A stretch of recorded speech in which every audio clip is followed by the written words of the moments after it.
असलम इकबाल साहब, prime minister से तवक्को यही है कि वो जानदार खिताब करेंगे। मेरा नहीं ख्याल है कि वो रवायती खिताब में जाएंगे, लेकिन जानदार खिताब के साथ उन्हें एहतियात करनी पड़ेगी उन बातों की जो वो पिछले 3 4 5 हफ़्तों में 5 6 दफ़ा कुछ ऐसी स्लिपेजेस कर चुके हैं जो पाकिस्तान की बुनियादी पॉलिसी से ही मुतसादम है। वो फ़र्स्ट यूज़ हो, नो फ़र्स्ट यूज़ हो, वो हम क्या स्टेट की पॉलिसी क्या है और प्राइम मिनिस्टर क्या कह रहे हैं, वो अलकायदा की तरबियत गाह हो। अलकायदा के ऊपर इल्ज़ाम यह है कि ये अलकायदा और दाइश ये जिसने बनाई थी वो वहाँ जाके खिताब कर रहे हैं, वो हमारे ऊपर इल्ज़ाम नहीं है, लेकिन somehow prime minister said something else. तो there are so many things जिसको उन्हें मद्देनज़र रखते हुए एक जानदार खिताब करना है। देखिए मलिक साहब, इसमें गुजारिश यूँ है कि पिछली जितनी भी वहाँ पे प्रेस के साथ इंटरेक्शन हो या अदरवाइज़ जो दूसरे वज़ीर आज़म के हम मनसब लोग हों उनके साथ जो बातचीत हुई है या हमने टीवी के ऊपर जो अभी तक उनके मामला देखे हैं, तो उन्होंने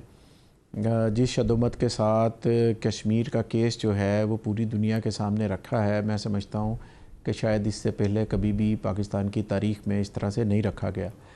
अब ये पहले तो होता था कि जनरल असम्बली के अंदर आपने जाना है, एक तकरीर करनी है और तकरीर करने के बाद आप वापस आ जाते थे। लेकिन जब से वो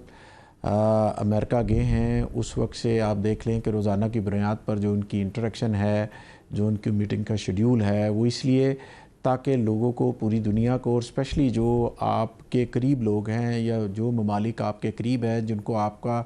नुक्ता नज़र आप उनको बेहतर अंदाज में समझा सकते हैं, उनके साथ मीटिंग, वो तमाम मामला आता है। दूसरी बात जो अभी हुई ह्यूमन राइट्स के हवाले से, तो प्राइम मिनिस्टर ने तो वहाँ पर बात करते हुए ये कहा कि अगर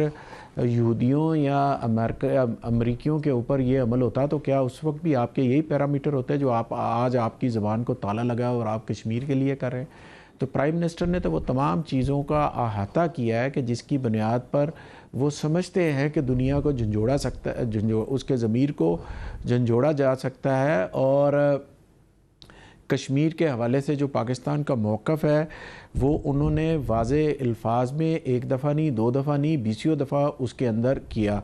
और जो लोगों के साथ इतनी ज़्यादा मीटिंग करने का जो मकसद है, वो मकसद ही यही था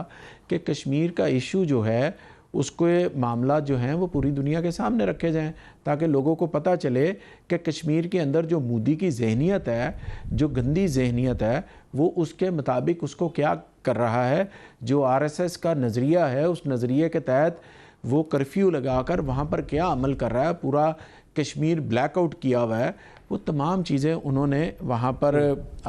मेरा ख़्याल है अच्छे अंदाज में की हैं। अब रह गई उनकी स्पीच की बात। अब देखें नदीम भाई, उसमें ये तो कल अब इंशाल्लाह जब वो तकरीर करेंगे, एक तो बात ये है कि मोदी की तकरीर जो है, जो मुझे इंफॉर्मेशन है,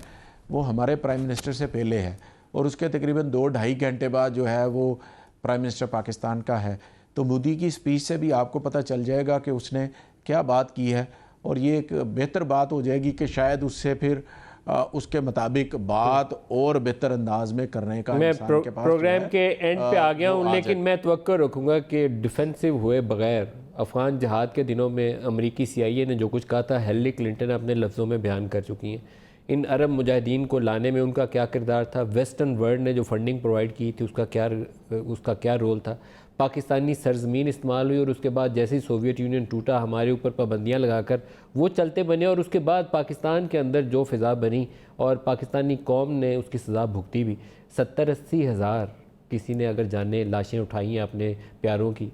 शहादतें वो पाकिस्तान ने अपने लोग शहीद करवाए हैं। पाकिस्तानी फ़ौज के उतने सिपाही 65 और 71 की जंगों में शहीद नहीं हुए जो 9/11 के बाद हुए। ये इंतहापसंद तंजीमें पाकिस्तानी सरजमीन पर उसी अफ़गान जहाद के बाद की पैदावार हैं जो अमरीका लड़के यहाँ से पाबंदियाँ लगा के चला गया था। उनको भी हमने ज़रबे अज़ब और ये रद्दुल फ़साद के ज़रिए काबू में पाया। तो हमारे हाथ इस वक्त मजबूत हैं और प्राइम मिनिस्टर को तगड़े बयान के ज़रिए, तगड़ी स्पीच के ज़रिए अपना मौक़िफ़ दुनिया के सामने रखना है। आंखें शायद वेस्ट की न खुलें, लेकिन अपना मौक़िफ़ डट के बयान करना ये हमारा फ़र्ज़ है, उस पर कायम रहना चाहिए।